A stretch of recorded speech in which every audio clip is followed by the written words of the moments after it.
할렐루야, 주님을 찬양합니다. 오늘은 사도행전 17장 16절에서 34절에 이르는 말씀으로 아덴에서의 선교라고 하는 제목을 가지고 함께 은혜를 나누고자 합니다.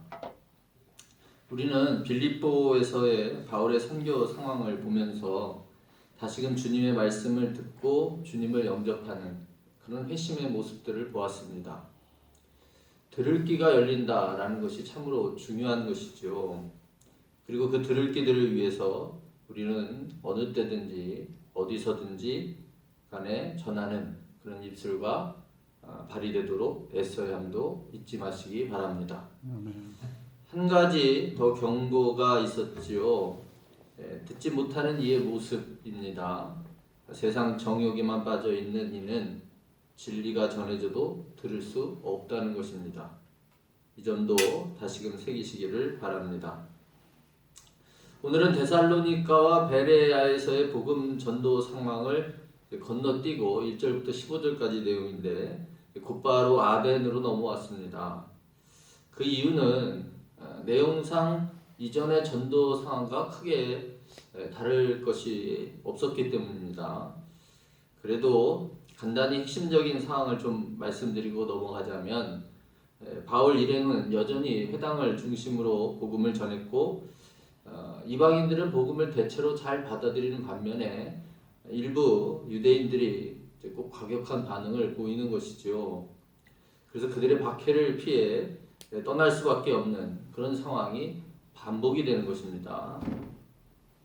어쨌든 그리하여 바울은 실라와 디모데를 베레아에 남겨두고 먼저 아덴으로 오게 됩니다. 그리고 두 사람을 기다리면서 아덴을 둘러보는 것이죠. 이것이 오늘 본문의 첫 번째 상황이고, 그리고는 이곳에서 역사에 남을 이방인에 대한 위대한 설교 한 편을 전하게 되는 것입니다. 그리고 그 설교에 대한 반응이 이제 오늘 본문의 마지막을 장식하게 됩니다. 이렇게 오늘도 세 가지 상황에 비추어서 함께 본문을 이해하는 그런 깊은 새김을 가지는 시간이 되시기를 바랍니다. 말씀드린 첫 번째 상황은 그 유명한 도시라 할 수 있는 아덴, 즉 지금으로 말하면 그리스의 아테네이죠. 과거 제가 사회 시간에 배운 기억으로는 도시국가, 또 직접 민주정치, 철학과 사상의 산지로 유명한 그런 곳이죠. 물론 이 당시는 로마의 식민지 상태입니다. 정치적인 능력을 빼앗긴 것이죠. 그러나 그럼에도 불구하고 이곳은 헬라 문화의 중심지로서 당시 관념상으로는 여전히 세계의 정신적, 문화적 중심지였음은 두말할 필요도 없을 것입니다. 그래서 여러분 잘 아시는 소크라테스, 플라톤, 또 아리스토텔레스 등 이 철학의 거장들의 산지가 되는 것이죠. 오늘 본문에서도 에피쿠로스나 스토아 철학 등이 논해지고 있지 않습니까? 그리스 신화에서 보듯 문화 중심지 속에는 또한 종교적 관심도 클 수밖에 없는 것입니다. 따라서 갖가지 우상들이 이 아덴에 많이 세워져 있었던 것이지요. 바울이 이것을 보고 그야말로 16절 보니까 그 마음에 격분이 일었다 했습니다. 우상이 휘어잡고 있는 세상, 사탄이 주름잡고 있는 세상에서 주님의 사도는 그야말로 전쟁 상황 속에 격전지에 이른 그런 마음이 되지 않을 수 없었던 것이겠지요.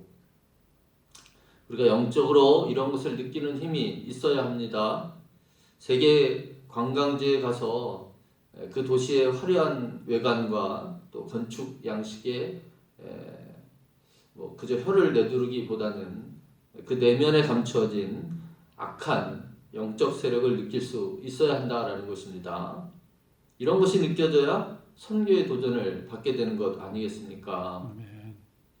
이렇게 이 어둠의 상황을 느끼는 바울로서는 너무 답답하고 너무 힘들었을 것입니다.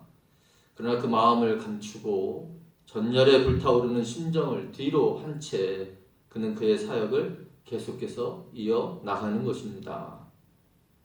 바울은 여전히 회당에서의 복음 전도함을 잊지 않았지만 특별히 이곳에서는 저작거리라고 보통 얘기하는 광장에서 이 복음 전하는 일을 날마다 만나는 사람마다 하였다는 것입니다.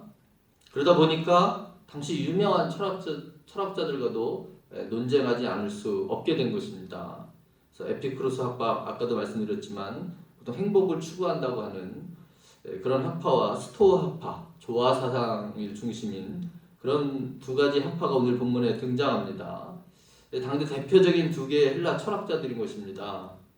바울은 이들로부터 18절에 보니까 말쟁이라는 그런 경멸조의 조롱을 당하면서도 결국은 그들의 호기심을 불러 일으키게 되는 것입니다. 복음의 능력과 그의 열정이 복음 전할 기회를 만들고 있다는 것입니다. 그래서 그들에게 붙들려 가지고서는 19절에 아레오바고라는 아주 유명한 광장에 서게 됩니다. 이곳은 아레스의 언덕, 우레와 전쟁의 헬라신을 말하는데 그의 언덕이라고 불리는 곳으로 회의나 재판 등이 이루어지는 그런 회집 장소인 것입니다. 그야말로 역사적인 공개 토론장에서 복음을 전할 수 있는 그런 기회를 잡게 된 것이죠. 이것이 오늘 말씀의 핵심적인 내용이라 할 두 번째 상황 전개의 시작인 것입니다. 아무리 황무지라 하여도, 아무리 악한 영이 들끓는다 하여도 하나님의 사람의 끊임없는 도전과 열정, 그리고 복음의 능력이 그 복음을 전할 기회, 즉 들을 수 있는 기회를 만들게 한다는 것을 다시금 잊지 마시기 바랍니다. 그래서 지난주에도 말씀드렸듯이 감옥에 갇혀 있는 상황에서도 하나님은 복음을 전할 수 있는 그런 상황을 만드시지 않으셨습니까? 이것이 아무에게나 허락되는 것은 아닌 것이죠. 하나님의 사람의 끊임없는 복음 열정에 함께 하시는 것입니다. 이렇게 바울은 아레오바고라는 유명한 광장에 서서 정말 하나님을 모르는 이방인들, 곧 이전에는 이방인들이라 하여도 경건한 이방이라 하여서 그 유대교를 통해 하나님을 아는, 그리고 그 존재를 인정하는 그런 이방인들이 주였지만 이번에는 정말 철저히 선 지식이 전혀 없는, 하나님에 대한 그런 지식이 전혀 없는 그런 이방인들에게 지금 복음을 전하는 것입니다. 그러니 이 자리가 얼마나 떨리고 또 두려운 그런 자리이겠습니까? 또 한편으로는 가슴 벅찬 그런 일이기도 할 것입니다. 저도 이런 심정을 갖게 되는 때가 있는데 지난주에도 잠깐 언급했던 것처럼 장례식과 같은 때 또는 믿지 않는 그런 가정에서 이제 돌아가신 분이 믿음 생활을 하였기 때문에 그 자녀들이 이제 목사님을 불러서 추도 예배를 드리고자 하는 그런 때가 있습니다. 그런 때는 이제 대부분 가족들이 믿지 않는 거죠. 자식들도 믿지 않으니까. 그런 믿지 않는 가족들이 그야말로 어쩔 수 없이 예배에 참여하는 때가 바로 그와 같은 때 아니겠습니까? 그래서 이때는 참 그 어떤 때보다도 제 마음 가운데도 왠지 두렵고 또 떨리며 한편 그러면서도 또 다른 늘 믿는 사람과 가까이 이렇게 하고 말씀을 전했지만 그렇지 않은 사람들에게 전할 때 어떤 그 남다른 열정이 더 생기기도 하는 것입니다. 어떻게 믿지 않는 저들에게 복음을 전해야 할까? 그런 생각을 갖게 되는 것이죠. 그런데 사실 저의 상황과 비교가 되겠습니까?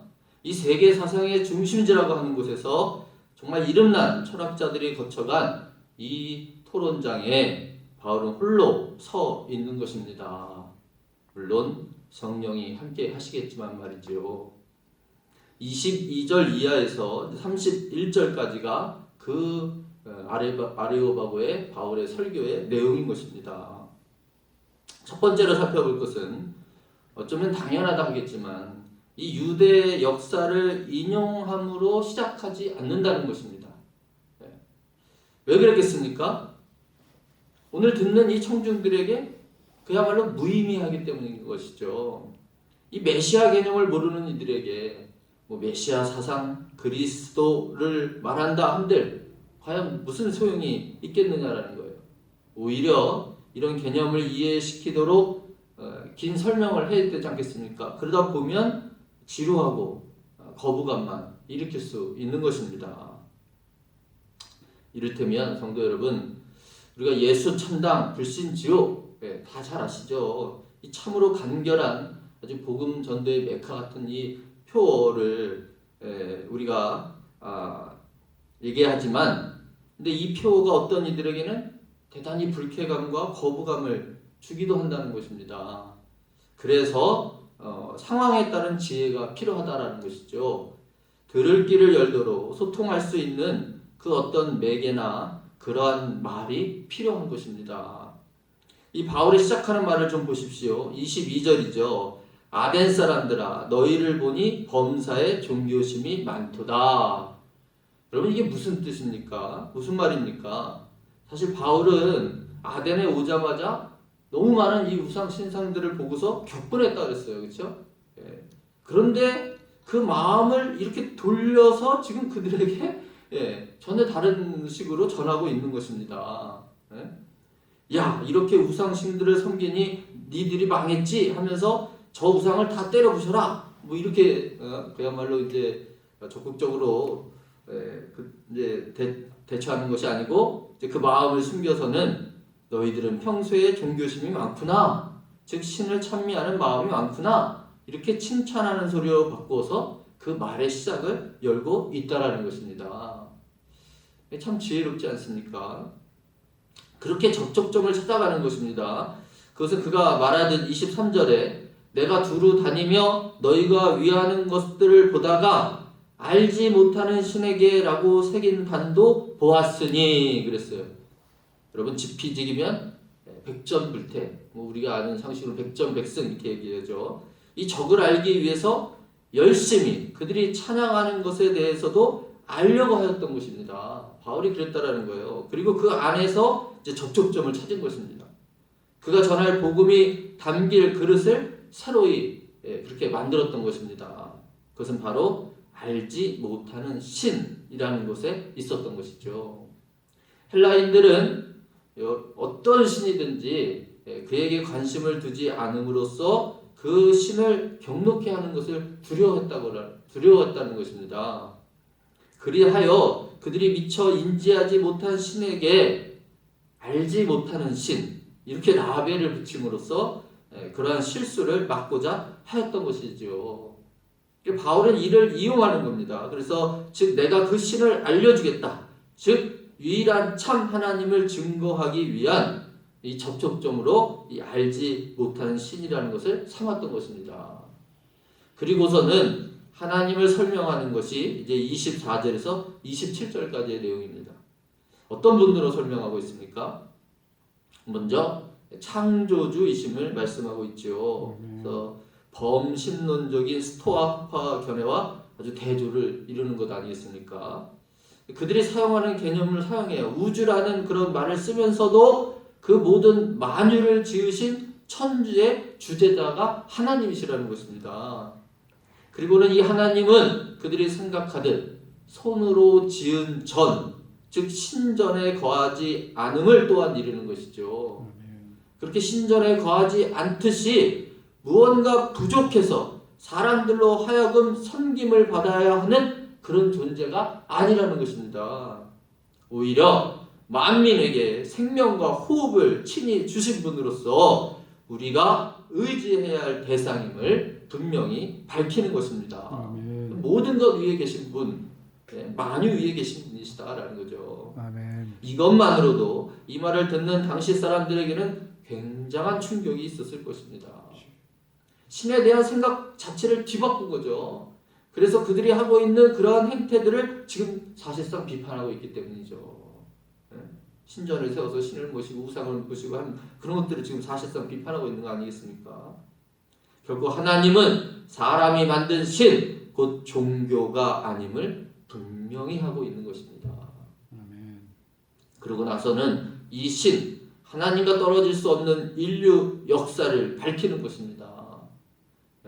이스라엘 사람들에게 익히 알려진 아담을 언급하지 않으면서도 인류가 한 혈통으로 생겨났음을 말하며 온 땅 위에 살게 하셨고 그들이 살 시기와 거주할 지역의 경계를 정해 놓으셨다는 것입니다. 그리고 이와 같은 인류 역사의 주관하심은 다 사람으로 하여금 하나님을 찾게 하기 위함이라는 것입니다.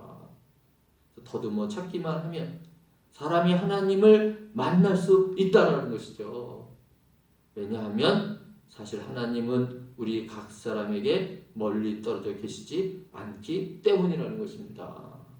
만유 가운데 계신 분.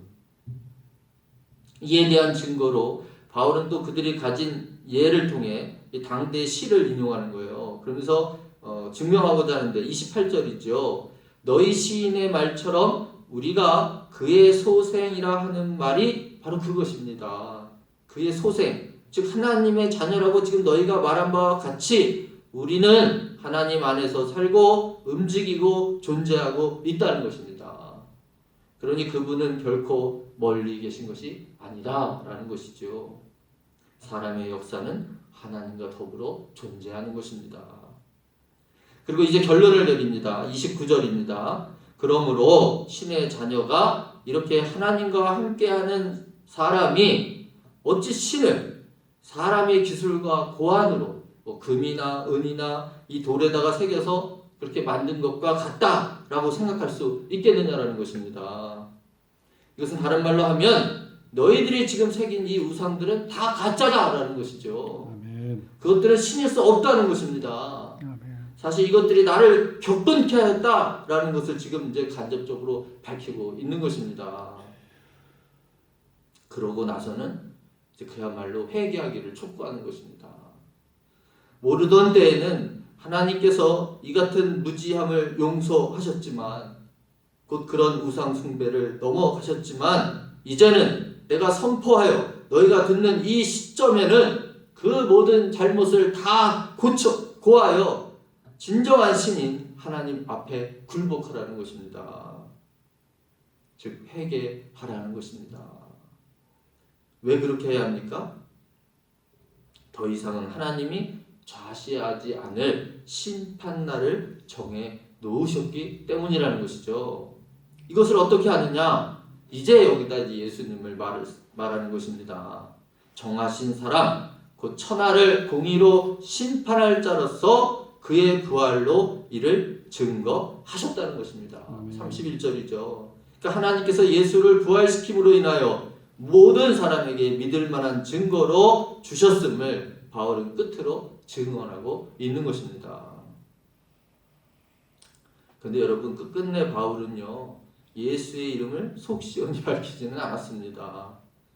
아마도 이것도 다 그들이 선입견 없이 들을 수 있게 하기 위한 그런 나름의 배려이지 않겠는가 하는 것이죠. 아멘. 성도 여러분, 여러분은 이 설교를 어떻게 들으셨습니까? 예수 이름을 밝히지 않고도 복음을 전한다. 이것이 가한가? 그런 생각도 가질 수 있겠죠.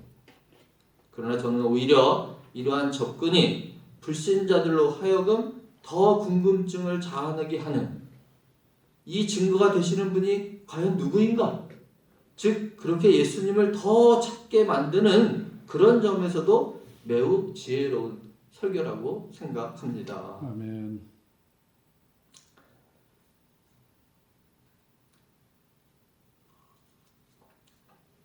제가 언젠가도 교회 이름에 하나님이나 또는 예수님, 성령님을 직접적으로 언급하는 것 그런 것들이 대부분 이단들이다 그런 말씀을 드렸죠. 여러분 이걸 직접적으로 이렇게 언급하는 것이 과연 지혜로운 일이라고 생각됩니까? 네? 그 사람들이 알지 못하는 세상 사람들이 잘 모르는 것을 직접적으로 막 선전하는 게 과연 지혜로운 일이냐라는 거예요. 근데 이단들은 그렇게 해요. 왜 그렇습니까? 이단들은요 믿는 사람을 유혹하기 위한 것이기 때문에 그렇습니다. 아멘. 사탄의 집단 아닙니까? 그 사람들은 직접적으로 하나님의 교회, 예수 중심 교회, 성령이 역사하시는 교회. 그럼 뭐 이게 더 그런 것 같지 않겠죠? 아니 교회 중에 성령이 역사하지 않는 교회도 있습니까? 그런 걸 대표로 내세우는 거예요. 근데 이단들은. 여러분 믿음은요 어찌됐든 강제적으로는 가질 수 없는 것입니다. 아멘. 제가 이렇게 설교해도 강권적으로 자신을 낮추는 상황이 벌어져서 흔들려도 그래도 하나님이 그 마음을 열어 듣게 하지 않으면 그렇게 그가 스스로 깨닫고 굴복하지 않으면, 즉 회개하지 않으면 결코 믿음의 사람이 될 수 없기 때문입니다. 아멘. 그러므로 이렇게 무언가 여운을 남겨서 스스로 찾게 하는 일도 참으로 지혜로운 그런 설교 또 전도의 방법이라 할 것입니다. 아멘. 그러므로 이전과 다소 다른 바울의 설교를 보고 여러분이 조금 놀라실 수도 있겠지만 불신자를 위한 바울의 지혜로운 접근이다라는 것을 다시금 새길 수 있기를 바랍니다. 아멘. 사실상 이것은요 평소 바울의 뭐라 그러죠? 지론이기도 한 것이죠. 예. 뭐라 그러니까 유대인에게는 유대인으로 헬라인에게는 헬라인의 모습으로 본인은 그렇게 다가간다고 하지 않았습니까? 그러니까 본질이 바뀐 것은 또한 하나도 없지 않습니까? 오늘 말씀의 내용이 이렇게 바울은 그들의 잘못된 신앙을 비판하면서도 복음의 본질을 밝혀 그들로 하여금 진실을 알게 하고자 하였던 것입니다. 아멘. 이 진실을 전하는 그것이 바로 복음인 것이죠. 진실은 진리로 통한다. 진리를 전하는 것이 복음이지 않습니까? 아멘. 물론 이렇게 애를 써서 복음을 전한다 해도 반응은 여러 가지인 것입니다. 세 번째, 이제 마지막 상황이라고 하겠는데 세 가지 반응을 오늘 본문을 통해서 살펴보고자 합니다. 그래서 32절 이하이지요. 첫째는 어떤 반응입니까? 조롱하는 것입니다. 특히 죽은 자의 부활에 대해서 거부감이 일었던 것입니다. 왜냐하면 당시 철학 사상은 영혼 불멸 사상은 있었어도 몸이 부활한다 라고는 생각하지 않았기 때문입니다. 그러니까 영혼은 죽지 않고 영원히 있을 수 있어도 이 몸하고는 다르고 구분하는 거죠. 이걸 이분법적으로 생각하는 거예요. 그래서 몸은 악한 것, 영혼의 감옥 이렇게 규정하고 있었기 때문에 이 몸의 부활을 생각한다는 것이 어려웠던 것입니다. 그러니까 이 같은 고정관념이나 사고의 한계가 이 복음 접근을 또한 어렵게 하고 있는 것이죠. 둘째 반응은 뭡니까? 지적 관심입니다. 이 단순 호기심이라고도 하겠는데 다시 듣겠다 이런 무리가 있는 것이죠. 그나마 귀가 열렸다고 생각할 수도 있겠지만 여러분 두 번의 기회란 흔치 않은 것이며 그들은 회개하며 결단할 시점에 그저 학문적 관심 정도로 응했던 것입니다. 이것은 복음에 대한 관심처럼 볼 수도 있겠으나 교만한 학문 노름에 지나지 않은 태도인 것이죠. 오늘날에도 성경을 지적 호기심의 대상으로만 여기고 있는 사람들이 많이 있지요. 이 같은 이들도 진정 회개하기는 쉽지 않은 것입니다. 마지막으로는요, 바울을 가까이 하며 그 믿음을 가지려고 하는 것입니다. 아멘. 두 사람은 직접 이름이 언급이 되고 34절에 보니까 또 다른 사람도 있었다 했습니다.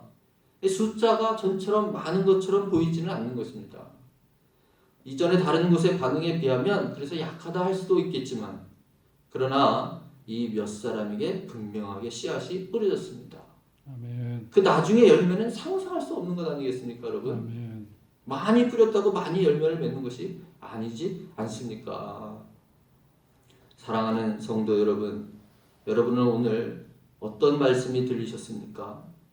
오늘 내가 접하는 선교 현장에서의 나의 태도를 다시 한번 돌아보실 수 있기를 바랍니다. 아멘. 아무리 힘든 현장이라도 끝없는 열정을 가지고 도전하며 지혜를 구하는 일이 우리에게 필요한 줄로 믿습니다. 여러분 오늘날 어렵지 않은 전도의 현장이 없지요. 그만큼 악이 성하다 할 것입니다.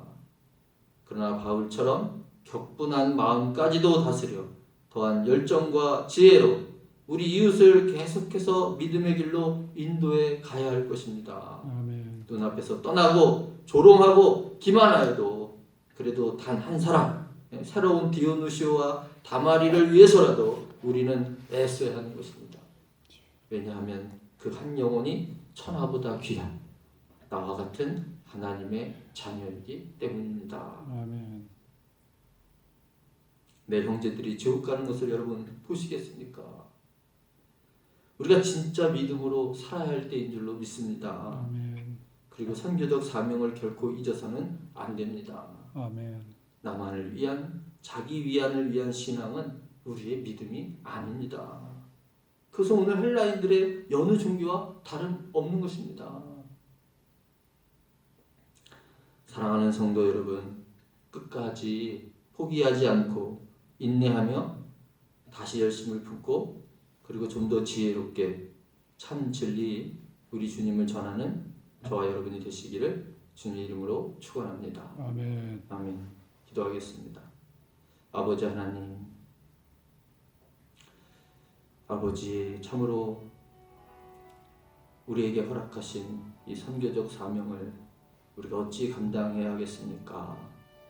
오늘 바울이 이같이 아덴에서 복음을 전할 때 그 지혜로움을 통해서 어떻게든 그 복음의 본질을 전하고자 했던 모습을 바라보면서 우리도 우리의 선교의 열정을 다시금 생각하며 또 그와 같은 일에 있어서 어떻게 하면 더 지혜롭게 그렇게 하나님의 복음을 전할 수 있을까 더 고민하고 더 염려하는 그 거룩한 고민이 오늘 우리에게 있어야 할 줄로 믿습니다. 그 더한 열정을 가지고 끝까지 포기하지 않으며 정말 주님 오시는 날까지 이 마지막 때의 사명을 감당하는 것이야말로 우리의 믿음에 나아가야 할 길인 줄로 믿습니다. 아멘. 다시 한번 이 선교적 사명을 생각하며 아버지 하나님 앞에 온전히 모든 것을 의탁하고 더 믿음으로 굳건히 아버지의 이 시대의 사명을 감당하는 그런 우리 성도들 다 되게 하여 주시옵소서. 함께하여 주실 줄 믿사옵고 거룩하신 예수님 이름으로 기도드립니다. 아멘.